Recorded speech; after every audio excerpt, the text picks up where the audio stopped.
Hey, welcome back to the podcast. It's just me today, Darren. Mark unfortunately can't be here because he's working and we're recording during the day. But we do have an amazing guest. And this one is really good for me because, going back in my sort of weight loss journey and my history, one of the best results I've ever had is at a gym. I think I've spoken about it before on the podcast. And today I have the guy who I first remember meeting before that started. I think it was a while ago now, but before I started and having a chat with him in his office, and that led on to some amazing results. So I'm really pleased and honoured to have on today Josh Phelps. How you doing, Josh? You all right, mate? Yeah, appreciate that. Thanks for the welcome. It's a very kind one. And say, it feels like a long time ago, especially as everything we go through in our lives.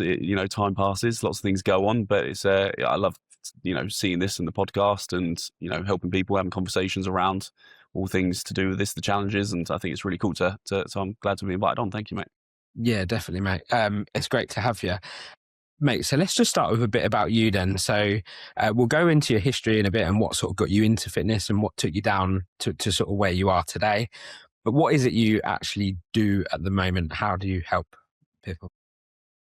So currently, we've got two gym spaces. We've got one on Alconbury Wold, which you say is, we've also got Manchester, which are two different styles of gyms, and they both approach fitness in different ways. And ultimately, I think that's the big thing we discuss very much is everyone's got an individual journey, how they want to approach it, what support.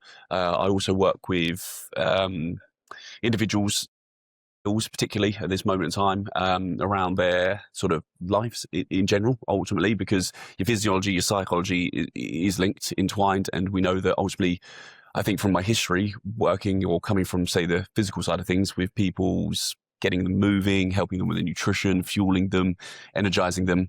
But then learning over that past decade plus, nearly two now, is that actually we've got to work with their psychology and it affects everything in their world. So it's now working with, you can call it business owners, business leaders, males, professionals, and helping them sort of what I call Vantage.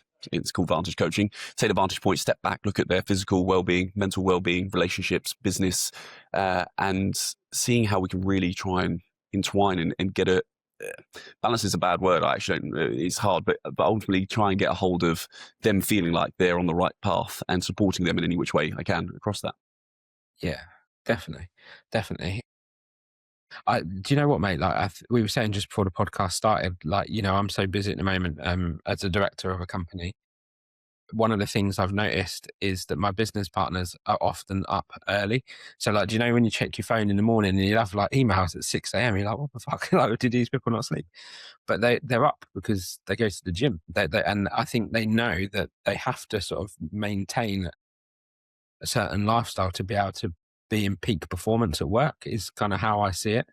I don't know. What do you think, mate? Is it all intertwined? Is it all holistic, if that makes sense? Yeah, as I say, I believe your physiology and psychology are linked, right? If we're feeling good within ourselves, if we're putting the right things, consuming the right things, and that's not just necessarily nutrition, that is your social media, everything, our inputs, then ultimately our outputs will be reflected. So whatever's going on internally will be reflected externally. And if we can, the guys that get up at the 5, 6 a.m., they might have a different life to you, though. And it's not about being up at 5 a.m., right? I've got two beautiful daughters at a very young age. And, back in the day, sometimes I was getting up at 4:30 to go and do some sort of fitness for a particular goal and result that was required at that time. Now, if I'm honest with you, I'm like, no, that extra hour sleep, if I can get to 6 a.m.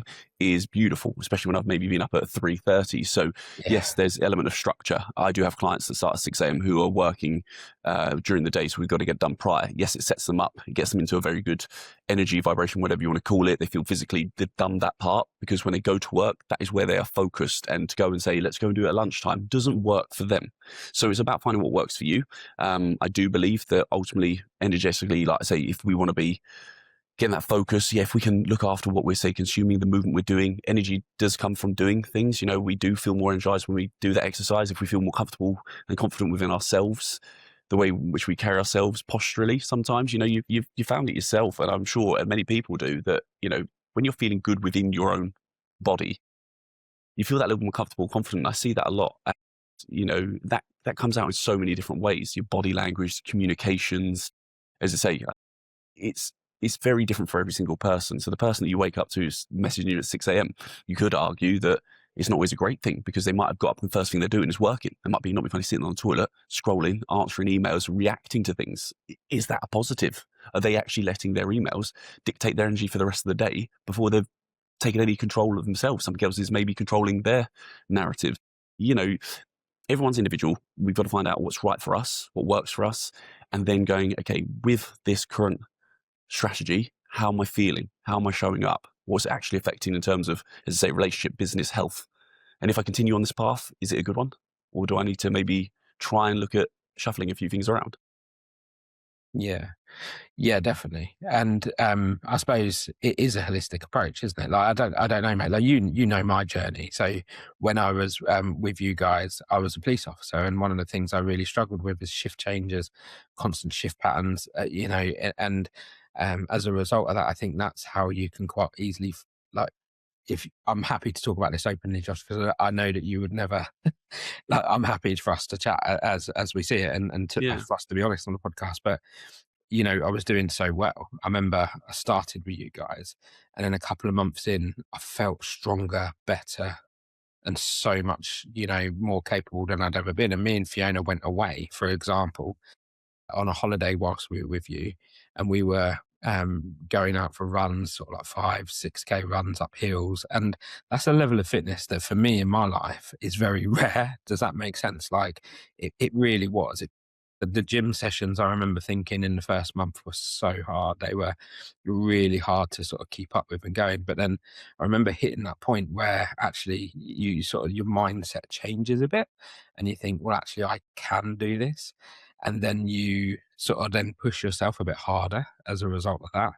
And what I'm sort of getting at here is what I look back often and think to myself, I wish I'd have carried on going. I wish I'd have continued. Does that make sense? And I didn't because of shift patterns, because of, I think we'd had certain jobs in and I just lost loads of days off. And then you start paying for something that you're not really using. And then, understandably, probably you think about cancel it and then you fall out of the habits. Is Yeah. that something that you find a lot, sort of people's daily work lives just really get in the way? And how sort of how, in your experience, how do you sort of overcome that?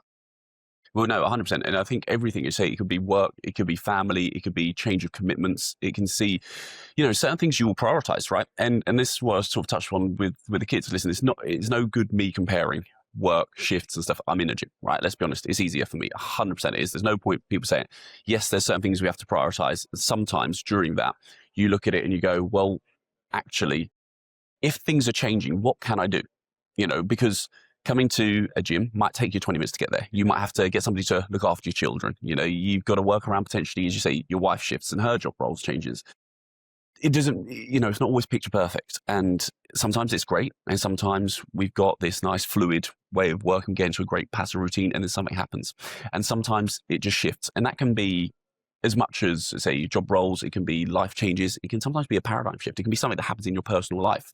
You might have a breakup. You might have a loss of somebody within your family. You might have to start taking care of things. I've seen every which way, as you can imagine, over the past sort of nearly 2 decades. And what we have to do is go, right, what can we do right now? And it might be a minimum. It might be that, you can't come to tough as it was, the unit fitness at the time, but it might be going, right, well, maybe I can keep walking. What is it that I can do that makes me feel good? What's the effect of not doing these things?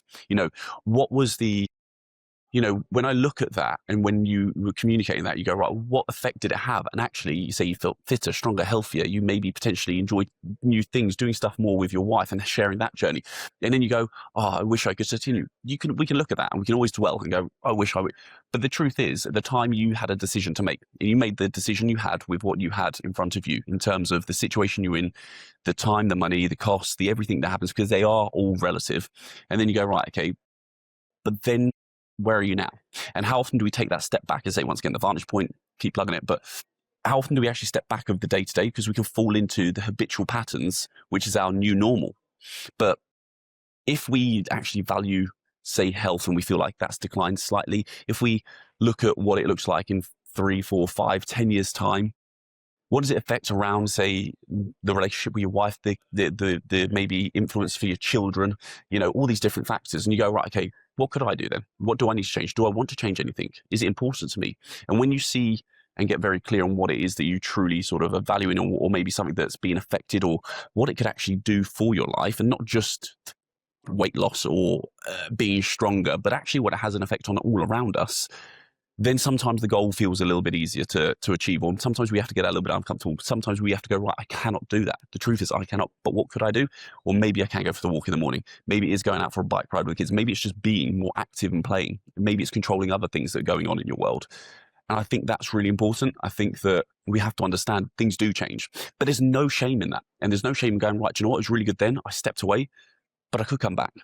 Or, do you know what? Financially, it doesn't work. But what's something that I could do that maybe gives me the same, feeling potentially? Or, maybe there's an app. Maybe there's something I can do at home. Maybe it's worth getting a kettlebell because you trained in the kettlebells whilst you were with us, and go, I'm going to do some kettlebell workouts at home.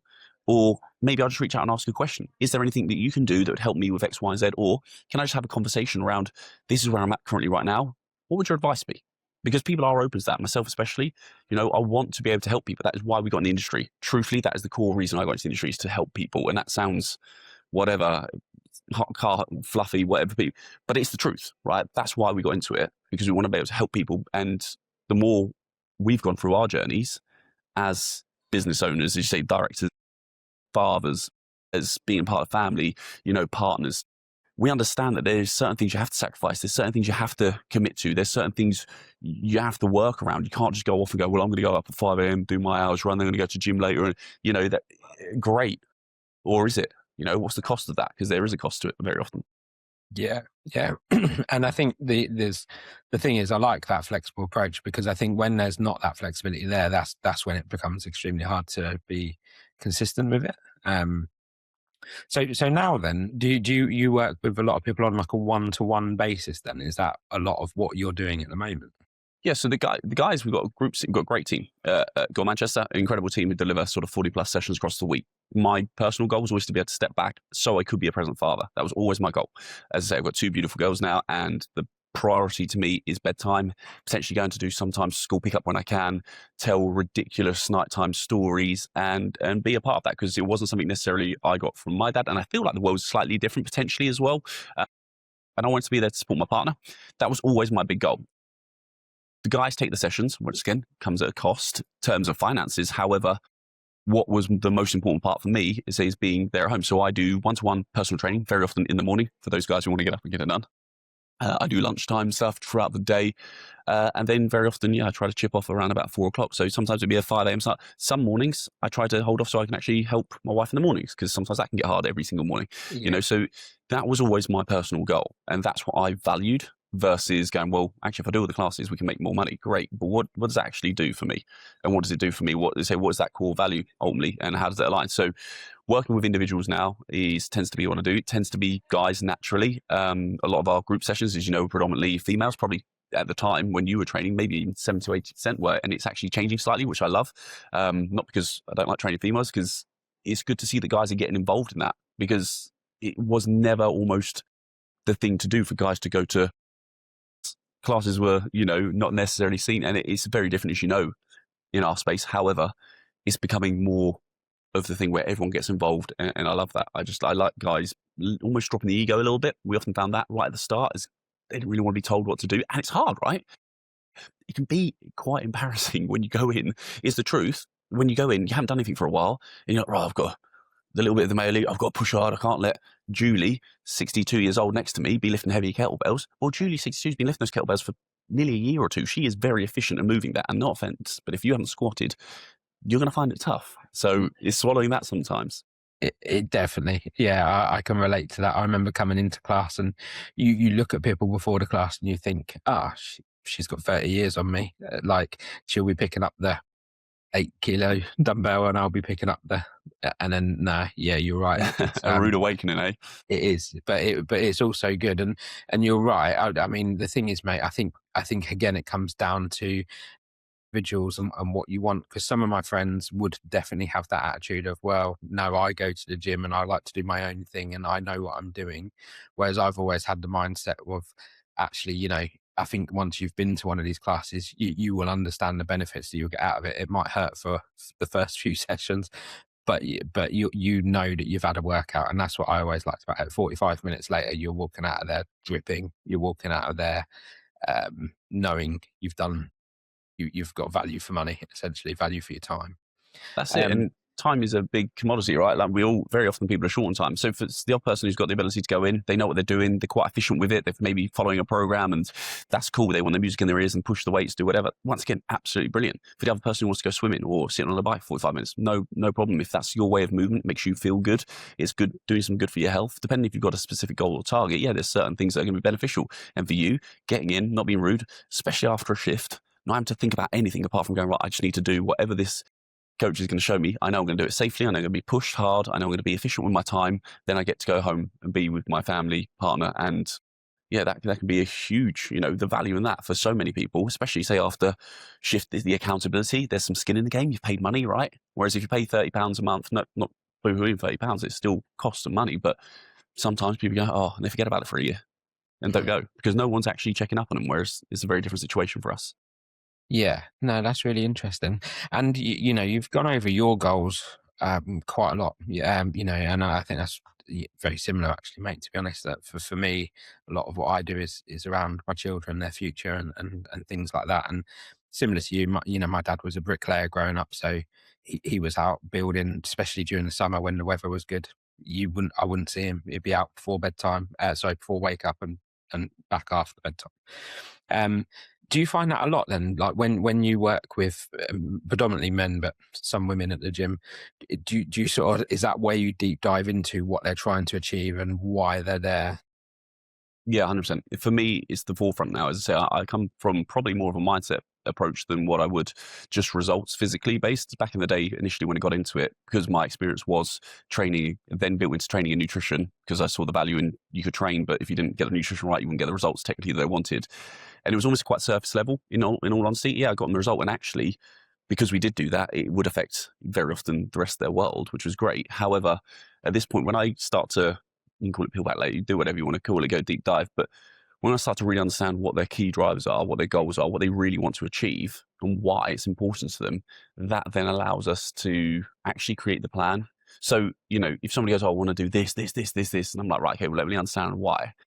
And then they're like, well, because truthfully, I want my children to see me committing to doing this, or I want to be in less pain. I want to be available as a grandfather. I want to, and at the moment I've had this health issue. Now we know what's really at the forefront of it. We know what's really triggering, what's really powerful. When we can tap into that and when we can get them to tell me truthfully, because that's all it is. It's not me telling them what they want. They tell me what they want. And then they start to really uncover why versus just going, oh, I need to drop 6 pounds. When they get to that deeper rooted reason of why, they're more likely to show up, is the truth. Because when we start to get into, you can call it a pain point, you can call it whatever, but the truth is when we get into that sort of deeper rooted North Star, and that's at the forefront, and go, right, there's a real reason why you're doing this. I want to just be very clear on what that looks like, what that version of you looks like, and how that affects people in your future, and what's the cost of not doing it. And when they start to look at doing those things, yeah, some people would use it as a sales plan, the truth, but the reality is when we start to uncover why we're doing it, and we get into that deeper rooted reason, we want to show up, and we show up when we don't necessarily want to. Say we're more disciplined potentially because we know the outcome and the goal is greater. So yeah, for me, it's always going, right, let's get a real understanding of what it is. And then also in the nice way, we can prescribe what it is truth, because sometimes they go so hard at it, they think they've got to go, I'm like, right, if it's longevity, if it's better movement, then just absolutely smash yourself to bits for 45 minutes in a hit session all the time, which you don't enjoy, isn't going to work for you.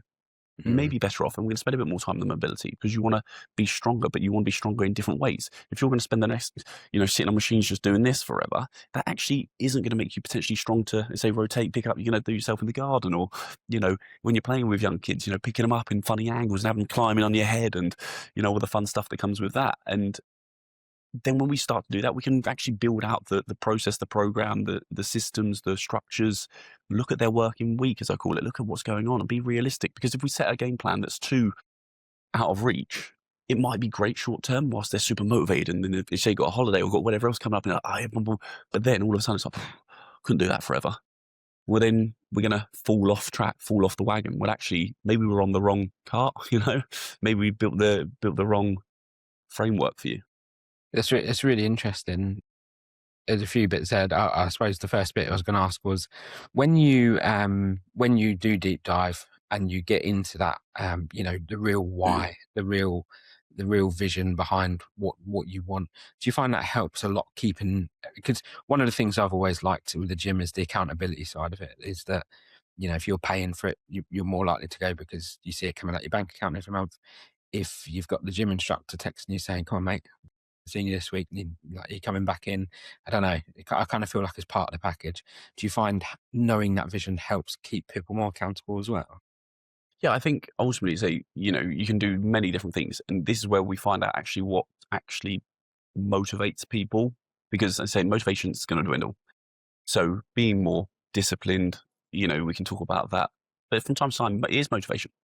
Sometimes you do just need a little bit of hey, Dan, where have you been, mate? How's things going? Do you need any help? What support do you need? What can I do? Is there anything I can meet you with? Oh, I've now got to respond to Josh. He's on my case. Some people love it. Some people hate it. It's the truth. Some people don't want to be called out, and that's fine as well. But when you get to know the real reason behind it, it's not necessarily calling them out. It's maybe understanding, because sometimes when it's a health issue or there's something going on at home, when you know that about them, you could approach it differently. The conversations are different. Sometimes people are coming actually almost as an escape.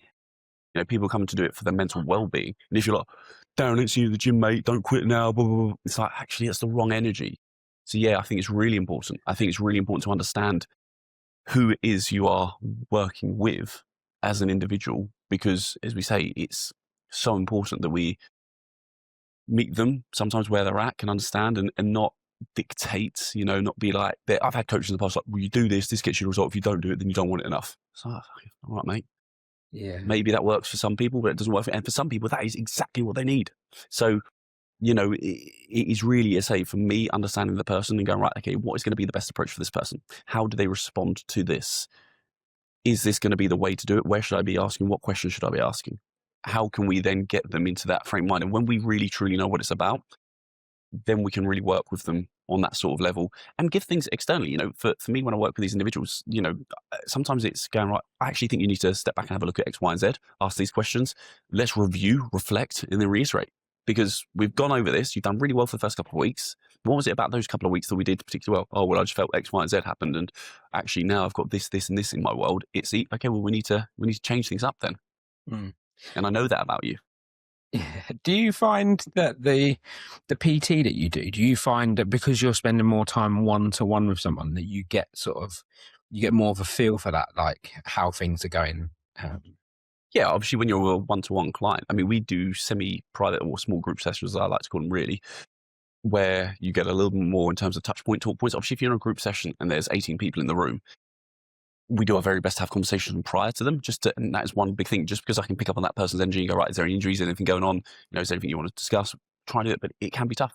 That's the truth of it. That's why, not be funny, when you're in a group session, there might be 20 people in there. We come around, we make sure we coach you, but I don't get to know how your day was and what's going on. Whereas actually that first person comes in, part of that warm-up process for me, we might have a periodized program structure towards your goal. And this is what training looks like. However, if you come in and you go, oh, mate, last night I had this, I had no sleep. And all of a sudden on my plan, I've got, we're going to test you for 5 rep max or something, whatever people have in their programs. It's probably not the right time to do it, right? It's probably not the time for me to be smashing your central nervous system with overly, exaggerated workouts, oh, I've got high rocks coming up in 2 months, but you've had no sleep, you've had poor nutrition. I don't know, maybe you've been out entertaining people in business. I get a lot of people who are going out, especially around the Christmas period, oh, I've got to do this though. And so I'm like, listen, if I put you through this now, you're going to be paying the price for the next 3 or 4 days because your body is not ready for what we had initially planned. So I'm going to adapt. I'll get to work with you on that. So yeah, on a one-to-one basis, yeah, you get to know it. And obviously you build relationships. It's funny, when I first got into this industry, people used to really complain about it's a bit like being a therapist sometimes, my clients. I love that. Probably one of the weirder ones that actually, yeah, I love training people. But as cheesy as it sounds, I say to my trainers, my coaches, I'm like, I want you to be the best part of that person's day. So I want you to make sure that they walk away with the feeling of increase, of feeling like they're uplifted. Now, they might have just won the lottery, so you might really struggle to be the best part of their day because they're just won multi-millions. But if you go in with that energy of going, how can I make this person feel better? Yeah, I want them to train. I want them to move. I want them to physically walk away with getting towards their goal, their result. However, I want them to make them feel energetically in a better place, their mindset feeling good, walking away. So yeah, we're going to try and approach all those areas. And you can do that by the way you show up, by the way you communicate. You know, your attitude, your energy is going to be felt by that person. The last thing I'll ever have is a coach or a trainer hands in pockets like, right, okay, that's it, mate. Yeah, 5 more reps. That's on the program today. Yeah. That's no, you know. And when you get that one-to-one, as you say, you get that ability to really find out what that person's about and meet them there. Yeah. Um, this is a bit of a hard question, mate, and this is something that actually in our relationship I've thought about a few times. Is that, you know, I've come into you in the past, mate, motivated to hell, like ready to go, like dotted line, where's the pen type thing. And then obviously, you know, that's for whatever reason I've stopped. I can't remember because I think I've been to unit twice now, and first time was fantastic, but like I said, the work certainly back then was just chaotic. And I found it too much. And then second time, I don't know if it was injury, but is that frustrating for you as a PT? Sort of when you see someone come in full of ready to go, full of energy, and then I don't know, you know, months later they've stopped, and you think, oh, it's such a shame because we could have done something. Is that, do you find that really hard to deal with? If I'm honest with you, initially, yes, I used to take it probably personally, which was it's a thing of growth, right? And I think when you're delivering a product, my first thing is I'm looking at me, not you, right? That would always be the case. So I wouldn't be going, oh, Darren, stop. Whoa, what? I'd be like, right, is there something that I've done that was almost that could probably be my ego in truth? I'm like, oh, it must be down to what I've come to learn is that we all go, as you say, through different journeys, different things that are going on. And it's got to be, I want you to be there because you want to be there. If there's something, and I'll always ask the question, you know, is there anything I can be doing to help, to support? But I've also got to respect that person. And I will always very much openly armed have people back with no judgment. You know, there's no judgment at any stage from me because I know there's things in my life that I'm sometimes really good at, sometimes I'm not. You know, there's some things, you know, just because fitness and health is something a part of my everyday life, and I can do it, and I find it easy. My partner, my wife, doesn't necessarily feel that way. So I'm not going to sit there and judge her. Oh, you should be doing this. Blah, blah, blah. Oh, you could have done this if you stuck with that. Right, fine, okay.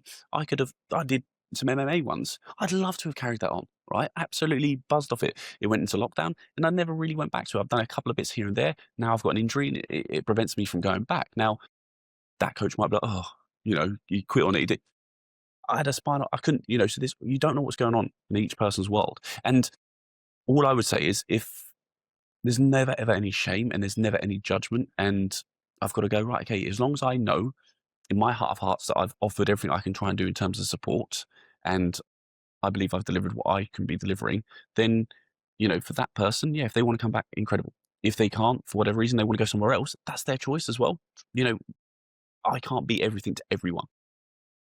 And I think that was my probably, say, my ego at the beginning is I was like, oh, why have they chose him over me? Well, what's that? Well, they've got a completely different experience. Maybe they prefer their personality. As you say, that's fine. You know, it might be more feasible. It might be easier. The times might work out better. There's so many different factors and reasons that stop people from coming in, or people maybe want to try something new. That's okay as well, right?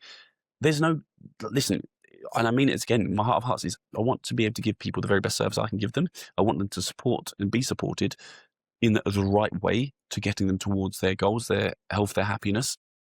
Sometimes you have to try lots of different things to find out what's right for you, right? You don't just marry the first partner that you go out with because it's a partner and they tick the boxes. That doesn't make them right. Just because they do the thing doesn't mean they are the right thing, Yeah, the right option. it's It's a good probably a weird example. way of putting it. Is it? Is that a good? Maybe not. I don't know. And the Yeah. thing, by the way, wasn't a thing. I was just trying to keep it, you know, where I was at. No, brilliant. So yeah, the, the next thing I was going to sort of move this on a little bit is, you know, this podcast is for people like me and Mark. So people who've not always struggled with weight, but, you know, hitting your late 30s, 40s. One of the things I've noticed before I ask this question actually is going into my 40s is that, fuck me, I feel weaker than what I did 10 years ago. Um, the muscle mass thing, how important is it to sort of keep on top of your fitness as you get older? Yeah, hugely important. But there's no doubt about it. We lose it, right? Muscle mass, we have muscle degradation, we have potentially sarcopenia, you know, muscle loss, wastage. That happens, right? We have lower testosterone levels very naturally. Exercise and resistance training helps promote, retain that, maintain that. So yeah, obviously the beauty of it, if you in a nice way, if you train at a younger age and you maintain it, you can retain it a lot easier than obviously if you stop for a while, which is very natural for a lot of people. It's very common. Do some form of sports, then start working, then get into relationships, then have children, and not be funny, all that sort of stuff goes to the wayside. And it becomes harder. And as you said, then you have to come back into doing it. And maybe it's more of a structured way versus just playing sports, which you naturally did and you had fun and you were moving loads. We naturally tend to move less potentially, we become more sedentary. So we're not putting the muscles under load, not putting the bones under load. Joints become a bit stiffer. We feel a bit more aches and pains, which means then it becomes harder to do the thing. And then when it becomes harder to do the thing, you're less likely to do it, right? And that's just natural. There's no, once again, that's just part and parcel of it, you know? And then it's like, oh, it takes more energy to do it. But you do see people 100% come back in their 40s, 50s, 60s. They start to get back into it like, oh my God, it's completely transformed my life. Now I can do these things. Now I've opened up all these doors to, you know, the guys that come to me who are almost coming up to retirement, like, I want to actually enjoy my retirement. I want to be able to play golf. And right now I can't. You know, I can't do all the things that I dreamed of doing in my 30s, and I was working my ass off doing it to create this freedom to go and travel. I can't do any of those things. You know, it's so important, right? It really is. And not to be jacked, not to be lean, not to be whatever social media is telling us to be and we should be, and it's fucking all irrelevant. Then what it is, once again, for most people, is to go, right, okay, well, once again, what's that goal for you? Like, why is muscle and strength important? Well, obviously, as we get older, yes, we potentially will get weaker unless we do something to fight against it. You know, and you know, the truth is, the science behind it is resistance training of some form that keeps us now cardiovascularly. Obviously, we need to be looking after our heart, our lungs, and everything else that's going on within our body. We're aware of that. It reduces chances of disease, right? Has multiple health benefits, and say energetically, if we want to be available for those around us and the effects it has on those, you know, I think this is personal probably actually, the last thing I would want for me, and this isn't for everyone, is to be in a position where, like, I don't know, my girls get a bit older and they're like, oh, when you come and do it? And I'm like, can't do it because I, you know, didn't make the effort for myself when I should have really, possibly, or could have. And it doesn't mean it's easy. It really doesn't mean it's easy, by the way. And I understand it gets particularly hard, and it actually gets harder the longer we leave it, like most things, right? So continuation is incredible, but for most people, that's not realistic. Yeah. People have a stop. So it's going, right, well, what can I do? What's the smallest step I can take today? And if it's walking, it's walking, you know, and that's fine. We've got to go, right, what's the smallest, simplest step I can do? And what's the first thing to actually motivate me to do that? Right now, if it's setting the alarm, set the alarm. If it's putting your shoes by the door that you've heard a million times, it's doing that. If you are somebody that's got to go whole hog in for 6 weeks because that's your mentality, give it a go. But just be aware that if you do that, it's a bit like smoking 40 fags at once. You know, you kind of have it all at once. You're just like, never doing that again. Especially as males, we have this all or nothing mentality. I think it's, oh, I'm going to do this. I'm not going to booze. I'm not going to have it. And the reality of that is, for a lot of people, it's like they've gone from living what they feel like is their normal life to living a completely different lifestyle. Instead of trying to integrate it somewhat slightly over the course of time, you go, well, actually, I can do a little bit of this and build it in. And it slowly creeps up because I've built confidence. I've built some sort of, you know, strength. Now I feel I can try that, and I'm gradually building it up. They go all in. And they stop drinking, they cut out the sugar. Well, yeah, they feel like they've lost their social life. They've got a huge change in energy because they've stopped eating all the foods they were eating. And it feels like, oh, I can't live life now because I've got to do this, and this. Or can we do it in a smaller version and actually build it up and over time get it back? But yeah, from a health point of view, hugely important. Yeah, I think that's a really good point, actually, mate. And me and Mark say this quite a lot. Like, well, first of all, I think that you need to see, like, what I'm learning from this podcast is that you need to see weight loss and a healthier lifestyle as a long-term plan, not like a short-term thing. So, you know, we all do it, don't we? I'm going on holiday in June. I want to get fit. It's like, well, hang on, that's like 4 months away at the time I'm recording that, less than that, even 3 months away.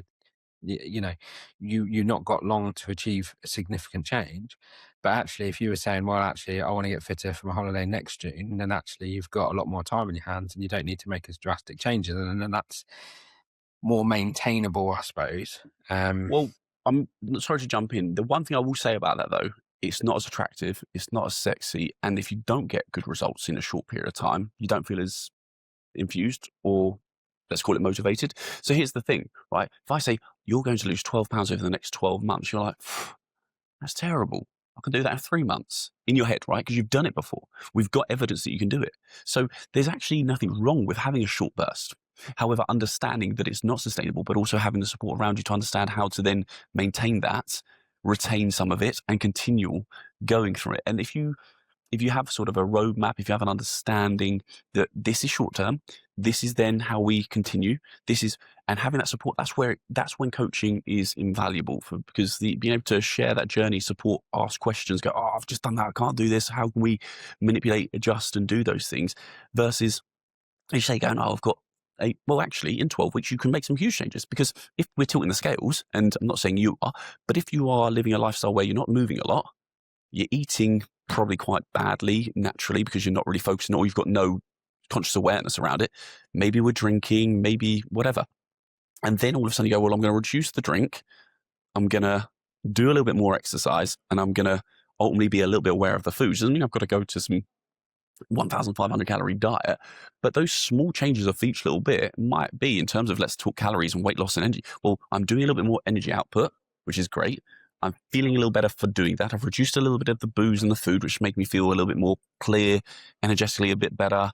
I'm making some simple changes, some small, and I'm actually going to get quite a big result because all of a sudden that, if we're talking from an energy expenditure balance point, could be the change of 400, 500 calories a day. Well, if you did that every day and were consistent, even with a couple of drinks at the weekend, even with the fish and chip Friday, you can still do it if you build it into your plan. But as you say, most people are going all in, no carbs, high protein, no booze, no sugar, training 5 hours a day. Great, wicked. How long can you actually do that for? Whereas actually, if we make some small changes, funnily enough, you can get some great results. And it actually very much shocks people. For a lot of people, it's the walking. I'm like, let's get actively out on steps. The weather's getting nicer now. Let's go and actually try and get some steps in. Right, because it isn't a gym cost. It isn't huge, man. You can sometimes go with your kids, like, run around at the playground. They're going to enjoy that. You're going to enjoy it. They go on their bike, maybe, and all of a sudden, you're being more active without it, once again, being hugely taking you away from something else. It might be actually adding to your life. And you get this twofold result. But naturally, yeah, of course, if I've got a trip in 8 weeks' time, I'm going to tighten some things up. I'm going to make some adjustments, I might make some good decisions the majority of the time, but it might be a bit more out of kilter the other way, right? We just make some small tweaks and get some good results just from those little tweaks. And I think that's with everyone, right? And obviously, don't get me wrong, yeah, if we looked in another year's time and said, well, hang about, if we do this short period of time holiday, then we're going to have a bit of a surplus. We're going to have some drinks. We're going to have some food. You're going to go and enjoy it. Let's understand what's going to happen. You put 4 or 5 pounds back on. Fine. It's very often water weight. And as long as we understand that, then we know in another 3 or 4 weeks, we might be back at this point. And then we can go back onto that path. And actually, yeah, in 14 months, you could be 25 pounds down. Mm. What does that do for you? How does that feel? Does that sound okay? Cool. Is it manageable? Yeah, sweet. Are you going to have a few off days, Christmas, birthdays, weekends away, whatever? Fine. But you're going to probably enjoy them more if we get the balance right and you just manipulate and manage those weeks. And you will learn to do that with the right coaching, right understanding. Mm.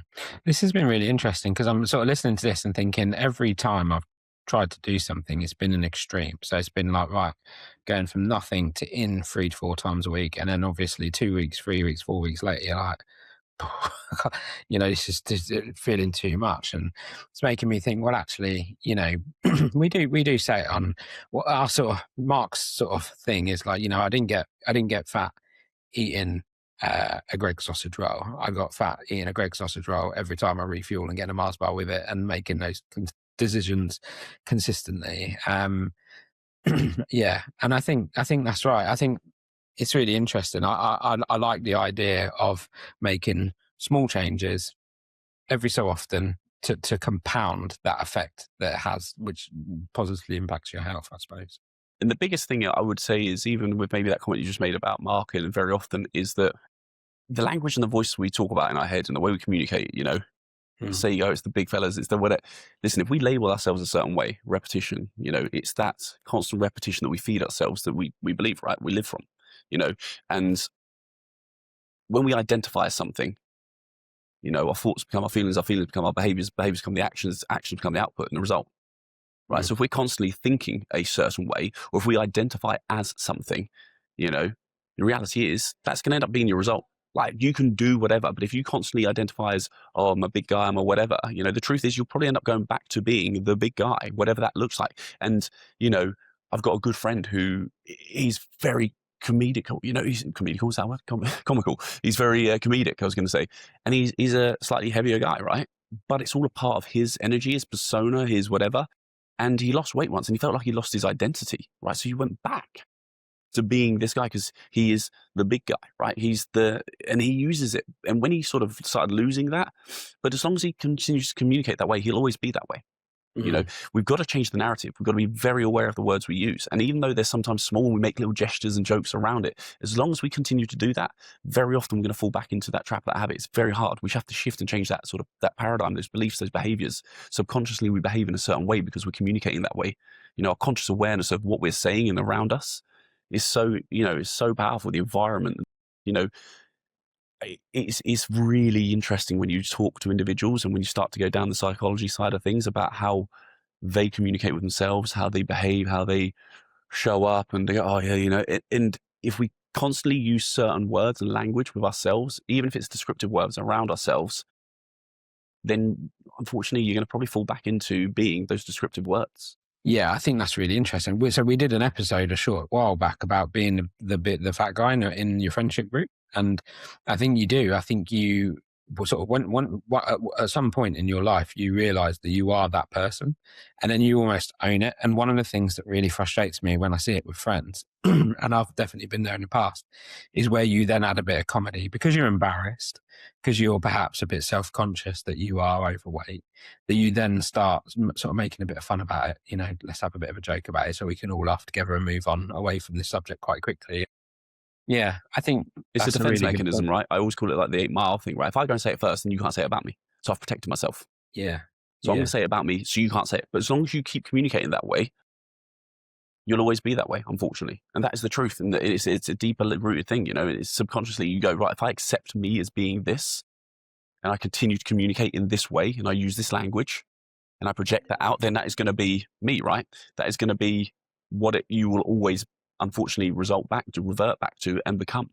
Whereas actually go, no, I'm not that. And what we talk about is your future self, right? So if I talk about the version of you, the image of you that you would love to be, right? And you take the time, this is a task I do with all my clients, to go, right, what is that version you'd love to be? Let's not put any limitations in it. Let's not say, oh, I can't because of, remove all limitations.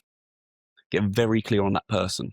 And when you get very clear on that, how does that person behave? How do they show up? What are their actions? How do they think? How do they communicate with themselves? Mm. Because they wouldn't communicate in that way, right? They wouldn't call themselves the person. No, I don't think anyone, well, not many people want to be that person, to be honest. But yeah, it's interesting because you work with men, and one of the things certainly that I'm like, but also I think a lot of men struggle with their emotions. It's quite sort of, I think a lot of men really struggle having those honest, emotional conversations. And it is an emotional conversation, I suppose, isn't it? Where do you want to be? Tell me your inner thoughts and feelings. And a lot of men hate that.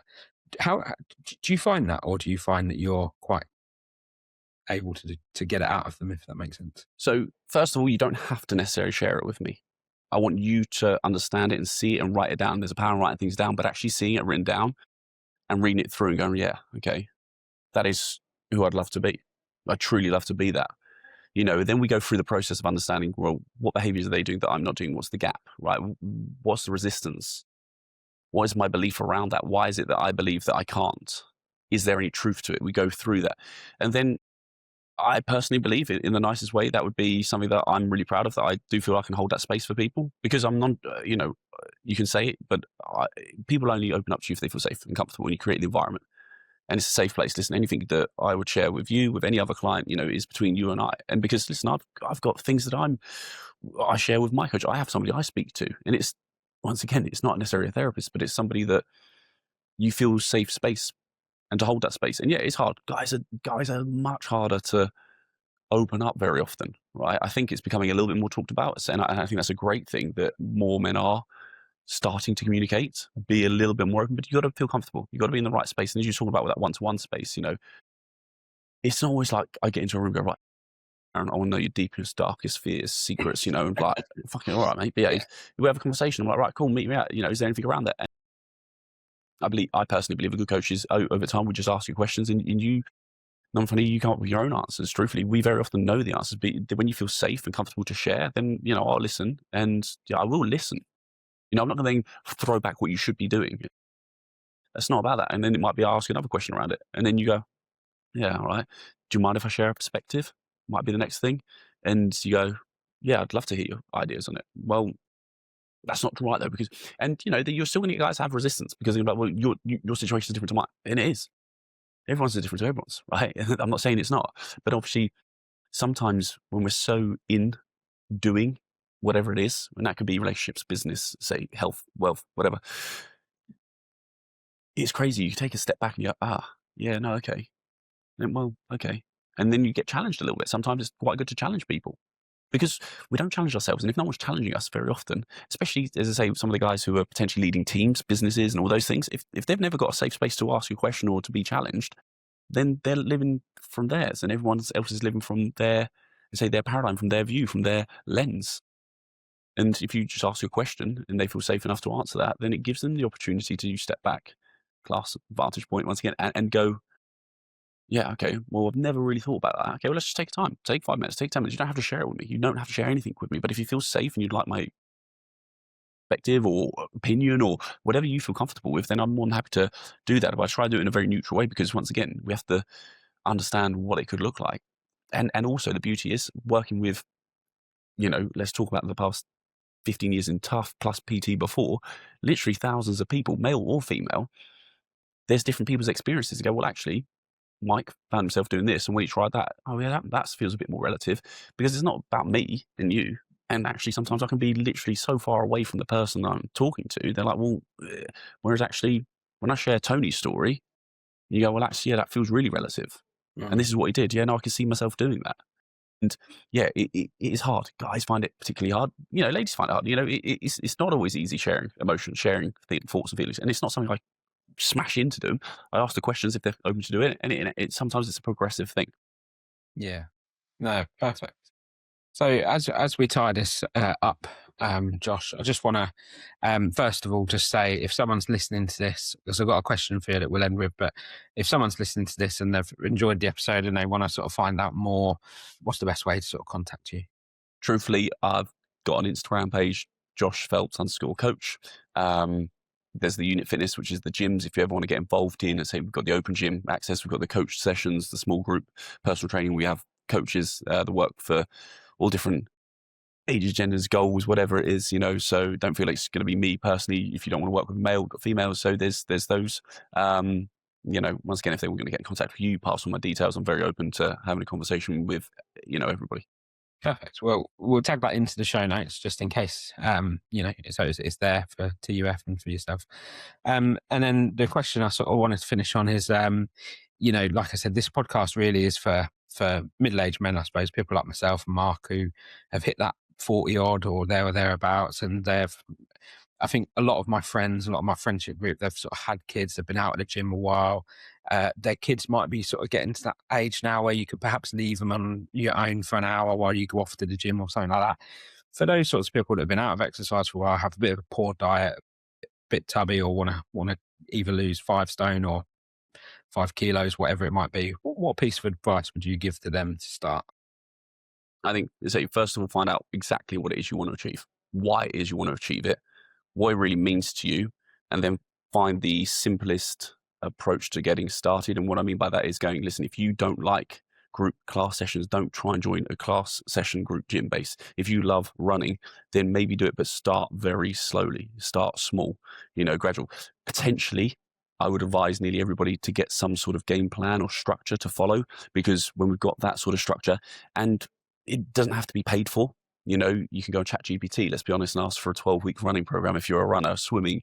But, there's so much information out there. Information is free and it's more available than it's ever been. However, being held accountable for a lot of people is the biggest game changer. Having somebody who's genuinely there to support you, guide you, and be somebody to ask questions. If you've been out of the gym for a long while, nutrition, you might be still holding on to previous beliefs around carbohydrates, fats, certain things around food. You might still be trying to train the way you trained 20 years ago. You're a different body. If you can, find somebody that you feel is relative, maybe got results with people similar to you, or, and ask a question. There's a lot of people who'll give you time, not be funny, myself, you will give you a bit of time, ask some questions, point you in the right direction if they're not right for you, because they generally want you to get the best results. But yeah, don't go back fall into the trap of going, I've got to do everything all at once, smash themselves up, and then beat themselves up mentally about it. Listen, start small in some respects if you can. Do something you enjoy doing. You've got more chance of being consistent with it, and the consistency is going to pay off over time. If you want to go ham at it from the get-go, feel free to do so. My advice would be just make sure you've got someone to support you so you don't fall off and keep going through the cycle.